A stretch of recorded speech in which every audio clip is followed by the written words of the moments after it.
What's going on, everyone? Today we're gonna predict the entire card of Moreno versus Albazi, and well, look at this. The early prelim opener is Cody Gibson and Shadon Helliger. Where is Yusuf Zalal in them? Oh, okay. Could have sworn Yusuf Zalal opened up the card like 3 days ago, but whatever. Uh, it's the battle of the mid old heads.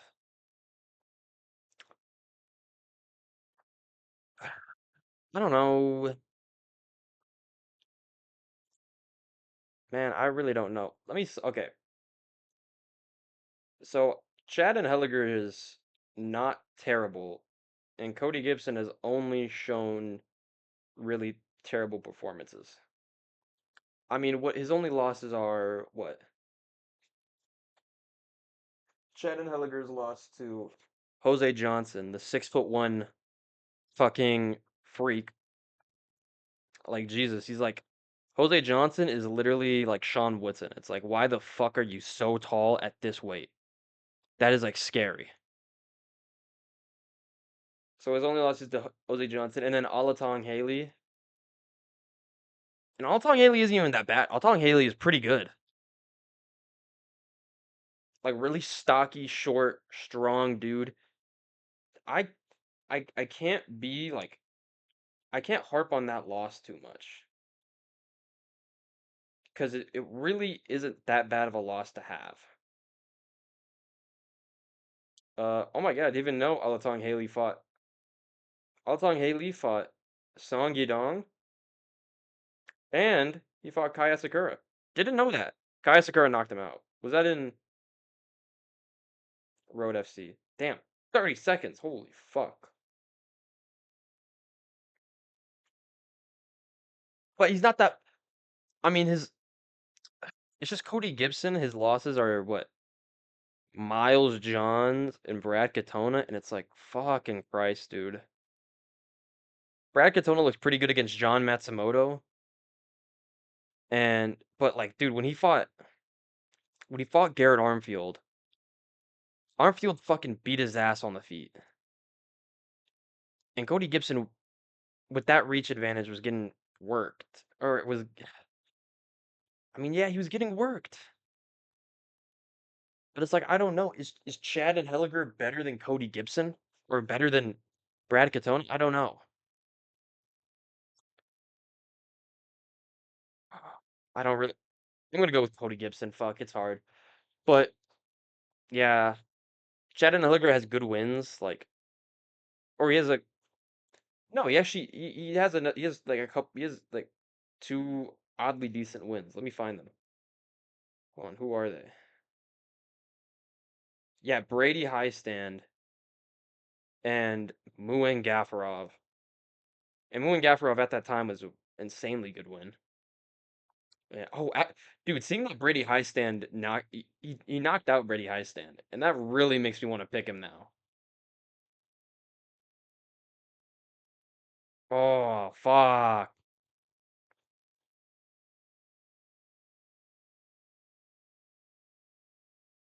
I'm gonna stick with Cody Gibson. I think he'd be able to just poke at range with his like really awkward, with his really long frame. And I mean, he's got a good, he's got good, pretty deep. He knows what wrestling is. He can wrestle. He can grapple. I think he could be able to sub Chad and Helliger. It's a tough one to pick, honestly, for me at least, because it's like Chad and Helliger has shown moments where he's like, oh man, this guy's pretty decent. Maybe not ranked level, but pretty decent. And it's just Cody Gibson has shown moments where I'm like, holy fuck, what the fuck is wrong with you? But I think he's just using size and frame and physicality. I think Cody Gibson can get it done. I'll stick with Cody Gibson, but not a very confident Cody Gibson pick. Next up, Garrett Armfield versus Sergey Side.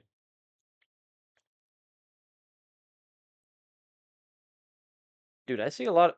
Been seeing, these odds. I'm gonna take Garrett Armfield. I think he's got really good boxing. He's got a long reach for his height. I mean, man, Sergey Cide, I mean, his only loss is or his loss in the UFC is what Ramon Tavares, and it was a controversial one. People thought he won. I thought Ramon did enough. I can't remember what rounds it was. It was the round he dropped him. I thought he won, and I think maybe the first round. Maybe, don't quote me. There were two rounds I thought he won, but I mean, he got a KO win over. Hold on. Oh my God, he got a KO win over Tavares in the Contender Series, but it was like really early controversial stoppage, and then he Tavares in the next fight was just able to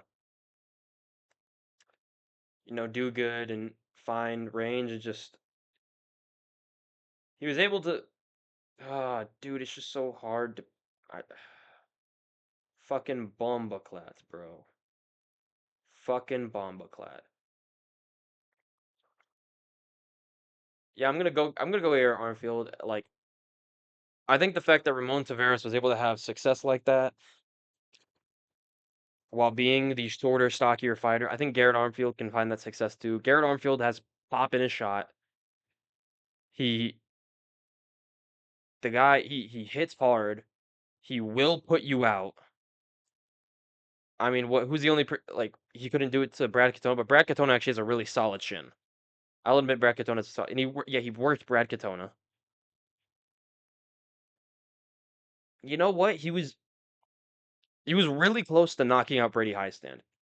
He dropped Brady Highstand bad. I mean, Armfield has real good. He has real good hands. I don't think it's going to be much grappling. It's going to be a scrap. But I think when it gets scrappy, I'm gonna be more like I would much rather take my money on Garrett Armfield than I would Sergey Side. I'd be much more inclined to just put my money on Garrett Armfield to win in this type of scrap than I would Sergey Side. But who knows? It's close.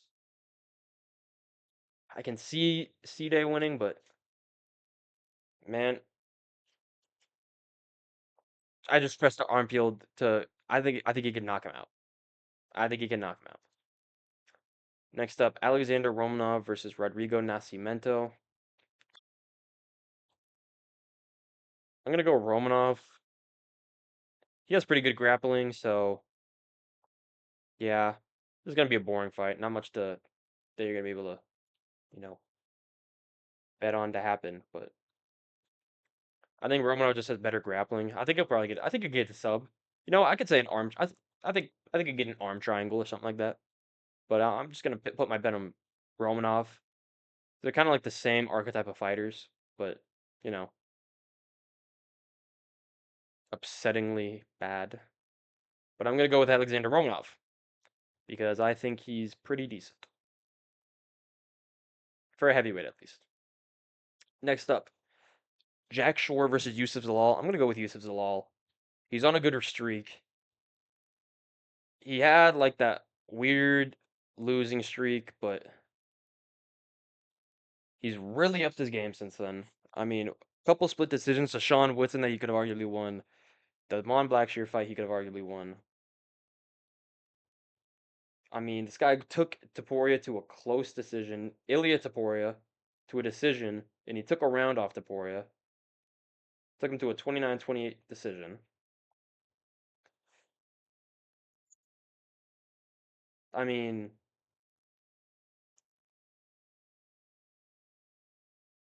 dude, he schooled Billy Quarantillo in his last fight. Schooled Billy Quarantillo. Jeez, that guy's mid. Hold on.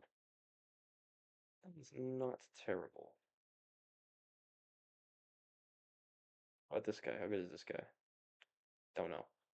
He schooled Quarantillo. I mean, he was beating him on the feet, rocked him. I mean, he was a beat tripping. I mean, like he was a beat tripping Quarantillo every chance he got, and it was succeeding every time. And he got to the back instantly. He was able to choke him out in the second. And against Jarno Aaron's, he was able to get on the back of Aaron's, despite Aaron's like I think he hooked the glove or he like grabbed the cage, and he was able to sink in the rear naked. I mean, he's he's a lot more physically imposing than he was when in his first time out. He's not a fucking weak. He's not so frail like he was before. He's grown into himself. He's bigger.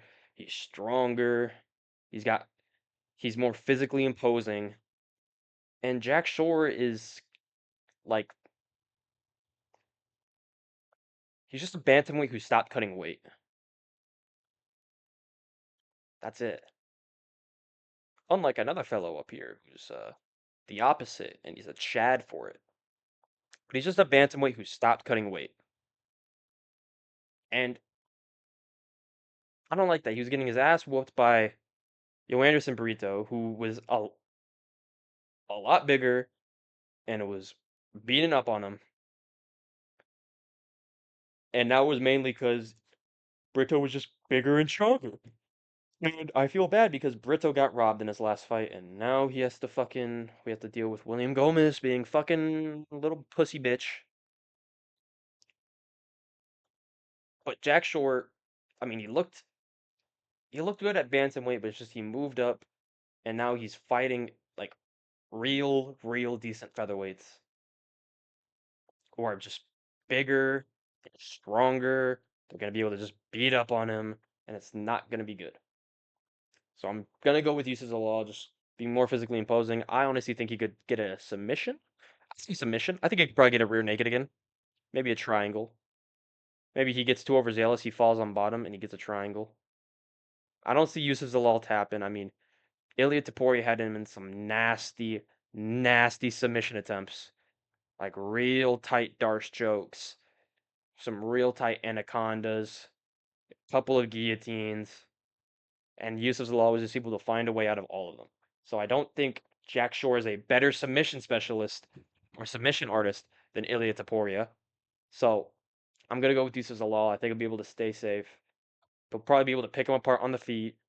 I mean, dude, he's still young too. In this second run around, he's looking real sharp, and he's finishing guys. But I think he'll be able to. I think he'll probably beat him on the feet, be able to beat him at range. I think he's gonna fucking. I think if whenever he wants, he'll probably be able to. I don't think whenever he wants, he'll probably be able to take it to the ground, but I do think if he decides to, he'll take it to the ground, or he'll probably get the back some way. He's really leveled up his jujitsu and his ability to take the back. But this time around, I don't know. I don't see a finish this time around. I think it's probably gonna go to a decision. Probably 30-27 Zalal. Uh, yeah, I think it's gonna be a good one for Yusuf. Let's go. Next up, Charles Jourdain versus Victor Henry. You know what?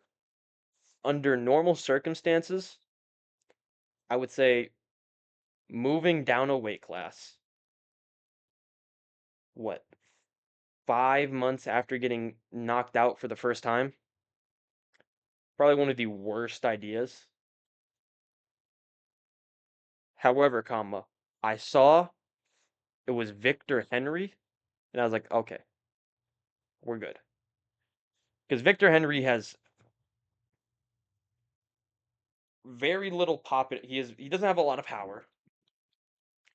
He's him and Jourdain are just like the same kind of fighter.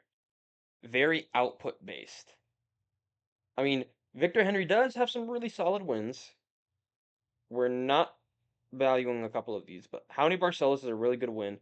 People don't know this, but where is it? Let me see if I can find it. He beat Kyler Phillips. Okay, that's really good. That Howdy Barcelos win is really good. But I mean, man, if you're like taking Ronnie Yaya into the third round, and you're kind of just like pitter pat shotting combos him, it's a little upsetting because I think Jourdain is gonna be good because he's gonna be bigger. I mean, I saw his Instagram. He looks really lean. He does look in really good shape. I do think he's gonna make the weight pretty good. And we know Jourdain. I mean, Jourdain. He's been on the wrong end of a couple of split decisions. You can make an argument for him beating Andre Fili. I thought he lost to Sean Woodson, but it's close. It's still a close fight. He made it competitive, really competitive, despite the massive height disadvantage and reach disadvantage. I mean, dude, he got robbed against Shane Burgos. I don't care what you say, he got robbed in that fight. He was whooping up on Shane Burgos, and they fucking robbed him. I mean, like, come on. The guy's, man, against Gene Silva, it's not that bad of a lot. Fuck is that, dude? It's like some blasting bass. Gene Silva's not that bad of a loss anymore. You know, the fact that Jourdain got knocked out, it can't harp on him too much for that because not only did Silva miss weight then, we then saw him go on to fight Drew Dober, and we saw what he did to Dober. I mean, the guy whooped Dober pillar to post. Okay, I'm not gonna say it was competitive, it was a war, but he was clearly beating up Drew Dober, battered him, almost dropped him like he rocked him in the third, dropped him in the rocked him at the end of the second, dropped him in the third. People forget this. He landed a spinning elbow, sat Drew Dober on his ass. Drew Dober popped right back up, still a knockdown. I don't care what you say. He dropped Drew Dober. So you know what? I think Jourdain just plus like the age difference. It's like Victor Henry's 37. You know, got a lot of miles on the clock. I think his youth, I think his size, and I think for once he's never been really much of a power puncher, never really hit the hardest. I think for once that he'll be able to use power, and I think he'll probably be able to get a finish. Uh, Let me see. Has Victor Henry been finished before? Jourdain has only been knocked out once and submitted once. Victor Henry has never been finished. Oh my, oh my word! Oh my word! It's been in a couple split. Victor Henry's been in a couple split decisions. But it is what it is. Just think he's older, and I think Jordan's gonna be able to get it done. Ariane Lipsky versus Jasmine Jasudavicius. I'm gonna go with Jasmine Jasudavicius. I mean, for an actual reason, I think she has pretty good ground and pound. I think she could probably get Ariane De Silva down and just beat the shit out of her. I don't know though. It's women's MMA. Anything can literally fucking happen. Ariane De Silva can just be more attractive, and they'll just give her the fight. But also, Jasmine Jasudavicius trains with I think Team Alpha Male, and I think that's a really good gym actually. So I don't. She trains with like who Mike Malott, who's fighting on this card, but we all saw what happened to Mike Malott in his last fight. So I guess you never fucking know at this point. But next up, Ayman Zahabi versus Pet. Dude, actually looking at it, dude, I don't think, dude, it's like worrying me because I'm picking two Canadians now, and last time I picked all Canadians on a Canadian card, they all got fucking whooped. But, but.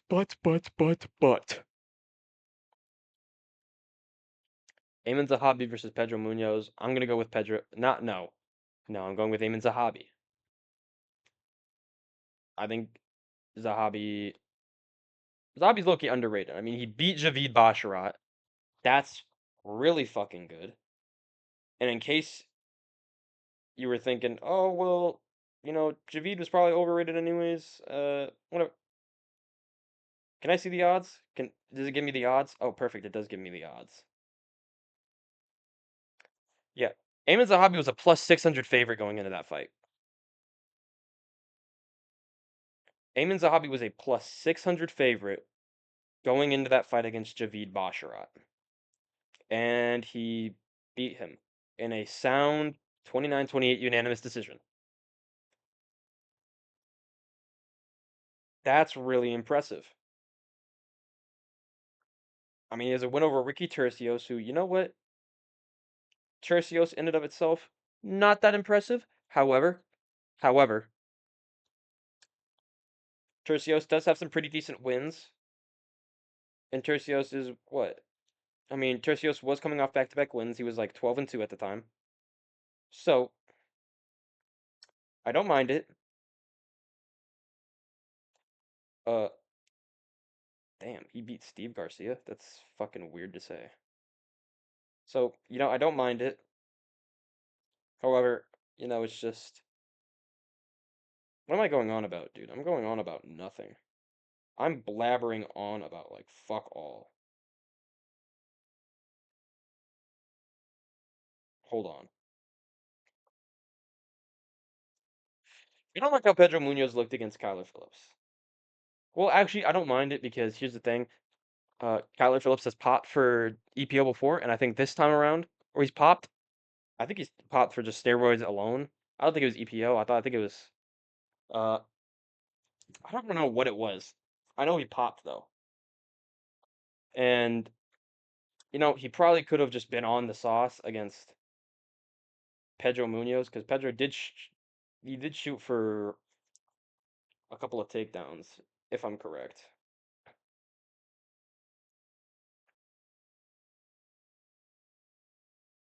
He shot for 8 and he got 1.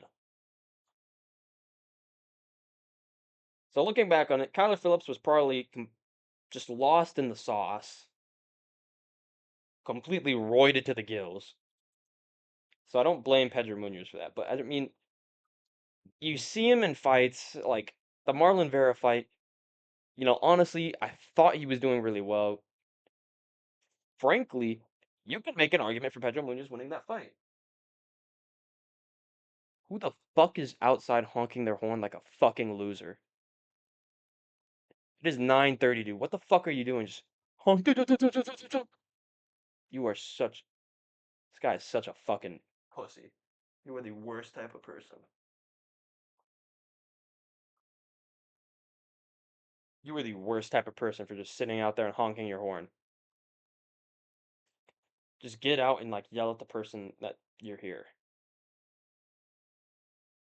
But Pedro Munoz, he just what you start to see is that against Chris Gutierrez, against when he was fighting O'Malley, when he was fighting Vera,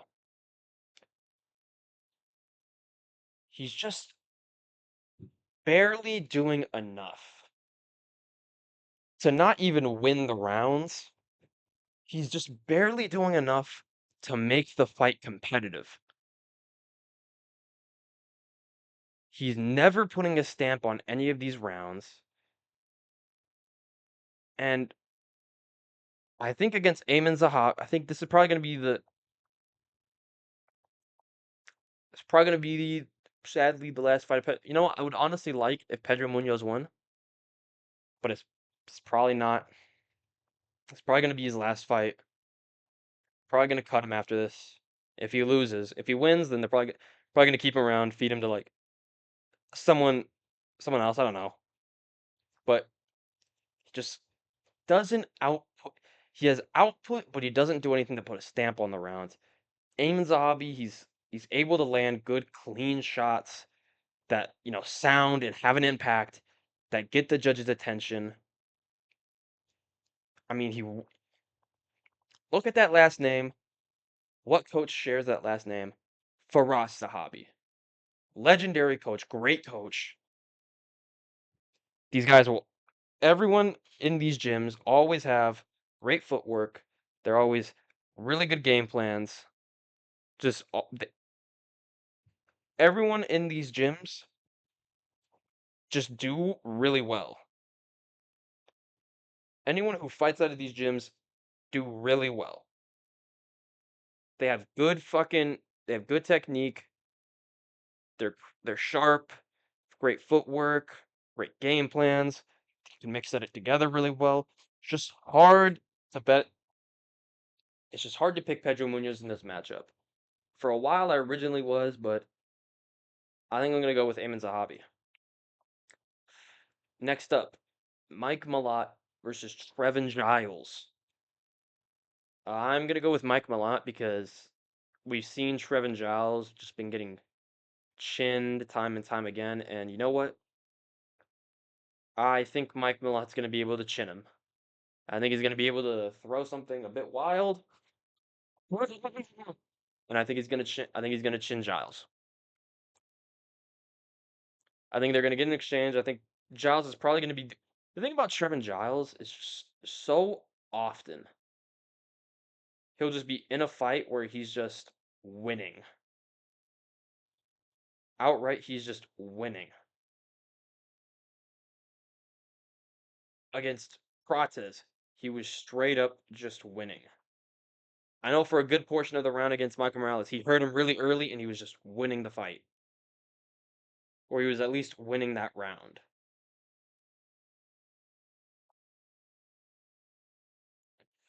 I'm not gonna say he was winning against Strikas because it was kind of close, but and plus he has really just good wins. He has really good wins that people don't even know about. People don't. I bet people don't even know this. Okay, he has wins over Brendan Allen, Ryan Spann, and Roman Dolidze.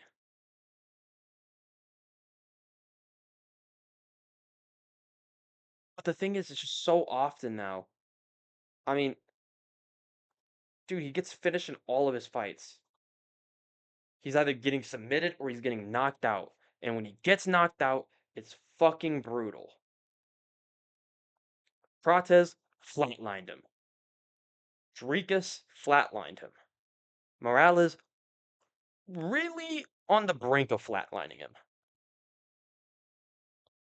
And you know what? I think Mike Malott, he's got some good power. He's able to knock people out. I think he could do either or. I think he could either knock him out and just put him out cold, or I think he could submit him. And no, I think it might be a combination. I think he might drop him, and I think he might get a guillotine and just sup him. But I'm gonna go with Mike Malott. I don't know though because he might just fucking quit on himself. He might just gas out for some reason after having fucking three and a half after having 3.5 rounds of cardio. Perfect. He just completely gasses, dead tired, just can't do anything after 3.5 minutes. That's the Mike Malott. You know, that's what Mike Malott does. He just after 3.5 minutes, after 3.5 rounds, he goes from looking great, just seeming like the cardio is looking good, to just falling off a cliff. Next up, Marc-Andre Barriault versus Dustin Stoltzfus. I'm gonna go with Marc-Andre Barriault. They're both mid, but Barriault is they're both mid, but if I had to choose someone to be good, I'm choosing Barriault. You know what? Barriault's had some close fights, and Dustin Stoltzfus doesn't have a lot of finishing threat of the finish. I don't think you can knock him out, and I don't really see him submitting Barriault. So, you know, Barriault by TKO. Round 3 TKO. Oh, my fucking finger. Son of a bitch. Next up, Kyle Machado versus Brenton Habero. Kyle Machado, I just saw the photo of him. He's unironically just he's just every heavyweight if they lock the fuck in. And you know what? I feel bad for him because he should be 10-1. I thought this motherfucker beat the fuck out of Mick Parkin on the feet, and I thought he beat Dontel Mays. I thought he beat both of them. But man, it's just man. And you know what? I think he'll be able to. I think he'll be able to. I think he could beat Brenton Habero. Brenton Habero's chinny, and you know what? Kyle Machado, he got dropped once by Dontel Mays, but it was literally his chin was wide up in the air, and Mays landed a massive overhand that like whipped his head around, and Kyle Machado survived, got up, and I thought beat him the next 2 rounds. But it's whatever. Who gives a shit? It's heavyweight. It's not like landing the cleaner and better strikes means anything, anyways. That's why he should have beat McParkin. But you know, I think he's just looked more impressive than Brenton Habero, who gasses out after 1 round. So I'm gonna go with Kyle Machado. Oh, owie.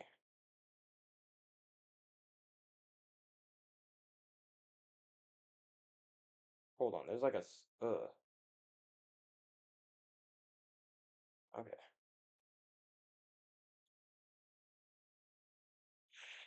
Jonata Denise versus Derek Lewis. It's a sad one for me to predict. It's a sad, sad day for Derek Lewis fans because I think he's getting knocked out. Well, yeah, no, yeah. I'm picking Jonata Denise. I think he's a better striker. I think he's more technical than a lot of these heavyweights on the feet. And unlike Kyle Machado, who against Dontel Mays just threw his chin up in the air and started throwing wild looping shots, Jonata Denise is really good at, keeping his hands high, blocking shots, being really sound defensively. He's undefeated. He's got momentum. Derek Lewis, yeah, he's coming off a knockout over Rodrigo Nascimento, but I mean, who do you th- who poses more of a not who do you guys think would win in a fight? Nascimento or Yonata Deniz? I bet you're not picking Nascimento. Derek Lewis is older. I mean,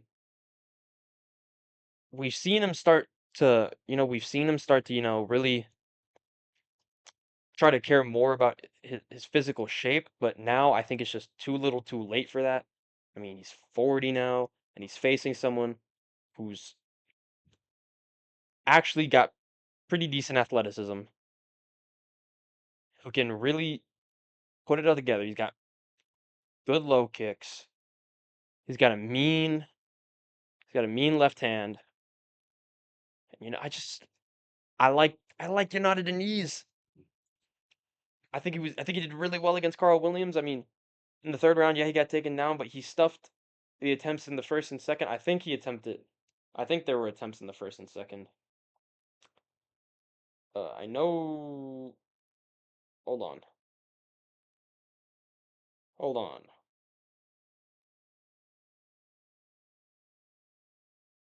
Let me see.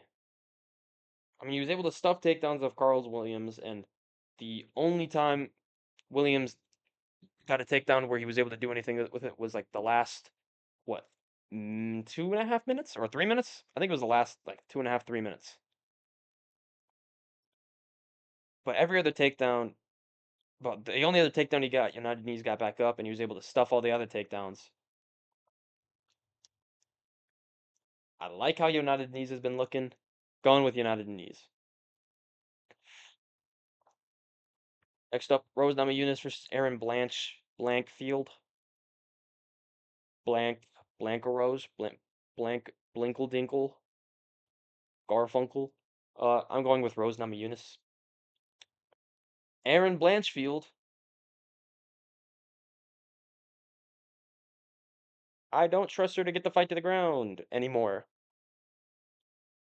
So I don't trust her to get a fight to the ground. I think Rose Namajunas could No, I'm not. I don't think she could. You know, I think Rose Namajunas is better on the feet. We know Rose Namajunas has some amount of power for a women's MMA fighter because she knocked out Joanna Jędrzejczyk and she knocked out Zhang Weili. Those are her only two knockouts, but people can't stop bringing it up. And even though she had a stinker, actually, her last like 6 fights have been stinkers, dude. They've all been shit. Besides, actually, well, let's think. So the Amanda Ribas fight was kind of mid. No, it was mid. The Tracy Cortez fight was mid. The Man on Fiora fight was it that bad? I don't think it was that bad, honestly. I don't think it was that terrible, but it wasn't great.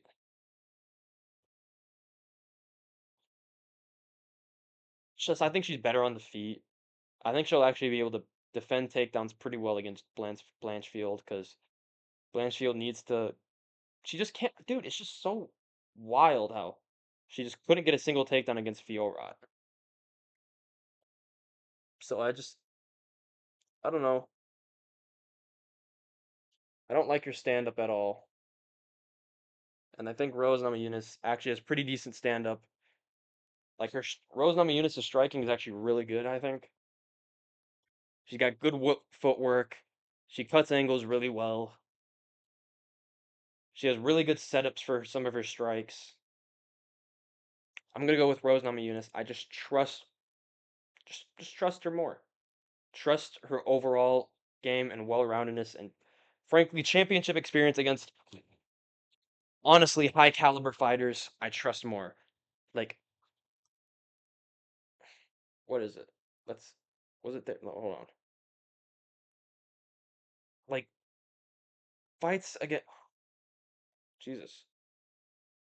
Fights against Joanna Jędrzejczyk, Jessica Andrade, Zhang Wei Li, against these higher level opponents that I don't think Blanchfield has faced.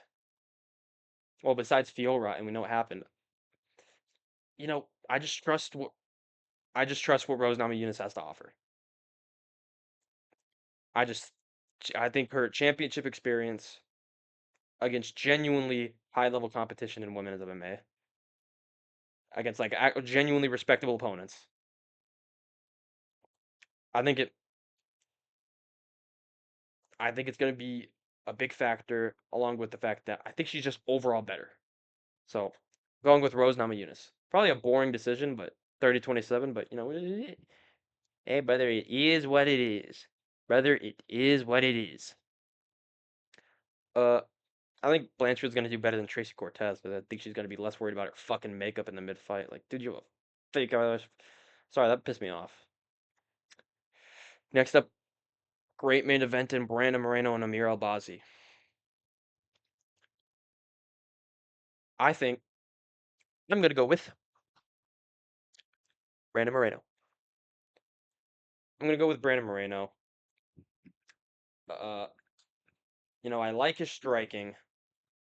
First off, I think Brandon Moreno, after seeing how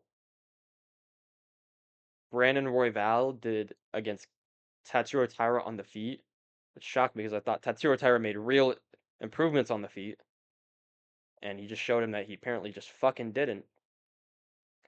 And seeing that Brandon Moreno so early was just able to tag Royval and beat up his leg really bad. He was just able to do so much against Royval in the early rounds before just kind of fading and, letting the fight get away from him.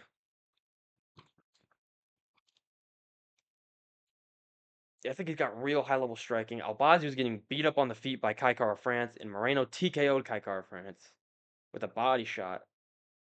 Moreno's got real crisp boxing. He's had a good amount of time off. He's had like what, 10 months off? Man, I thought he wasn't gonna come back till like I thought he was gonna be out for like a year and a half. But a 10-month layoff is all he fucking needs, which is kind of fucking crazy. Kind of Chad. That's Chad shit. That's like Alex Pereira type shit. Alex Pereira's like, I want a short. He's like, I've been working hard. I just want a short break. Recuperate, and we're gonna be back. Kind of fucking 6 month break. Brandon Moreno's like, I just need to focus on my mental health, and I just need to. I think I'm gonna, just be away from the sport for a while.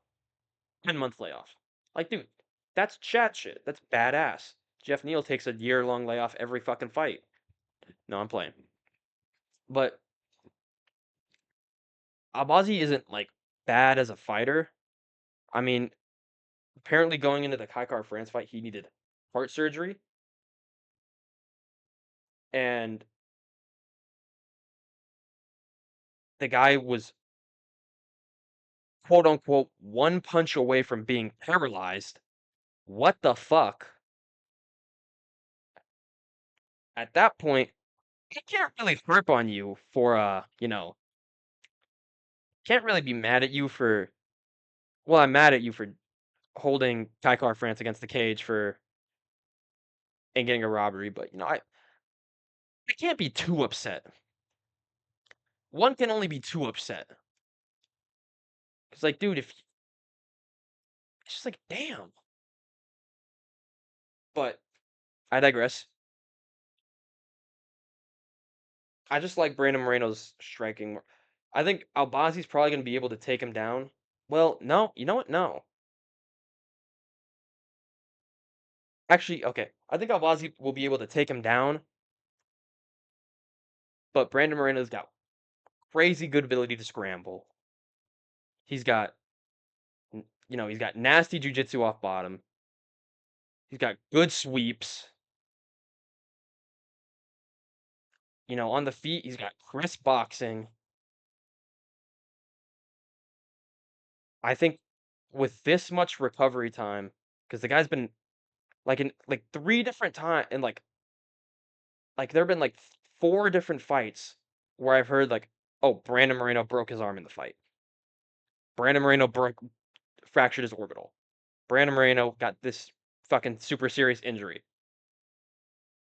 And now here I'm like, oh my god, like what point was this in the fight? Second round, and he'll go to like a 5 round war. I think this time off is going to be really good for him. I think he's going to be. I think he's going to. I think he's going to beat Albazi on the feet, and Albazi maybe able to get him down, but I don't think he's going to be able to hold him down because I think the reason he was able to, you know, do better against Kaikar France in the grappling is Kaikar France's grappling is strictly takedown defense. He stuffs a lot of takedowns really well. He's able to keep upright super well. Brandon Moreno, I think he's going to get taken down more, but he's going to be on bottom less. Because I don't think Kaikar France is the greatest at getting back to his feet without giving up his back. And Kaikar France doesn't have the best defensive jujitsu or anything like that. But Brandon Moreno has wicked jujitsu. He's gonna be able to he's gonna be able to, he's gonna be looking for butterfly. He's gonna be getting his feet on hips. He's gonna have looking for like a knee shield. He's gonna be threatening stuff from on bottom. He'll be able to sweep and get on top, I think. I think this will be a clear Brandon Moreno win. I think we'll be able. You know what? I for some reason see Albazi like dropping him in the first round, and then Brandon Moreno just like coming back. Brandon Moreno has a real crisp jab. His 1-2s are nice. We know he has a good body kick. I'm going with Brandon Moreno. Tell me what you guys think. It's a fucking massive card. This is a big ass card. How many fights are there? 1, 2, 3, 4, 5, 6, 7, 8, 9, 10, 11, 12, 13, 14 fucking fights, dude. Holy shit. Yeah, but I'm going with Brandon Moreno. Tell me what you guys think. See ya.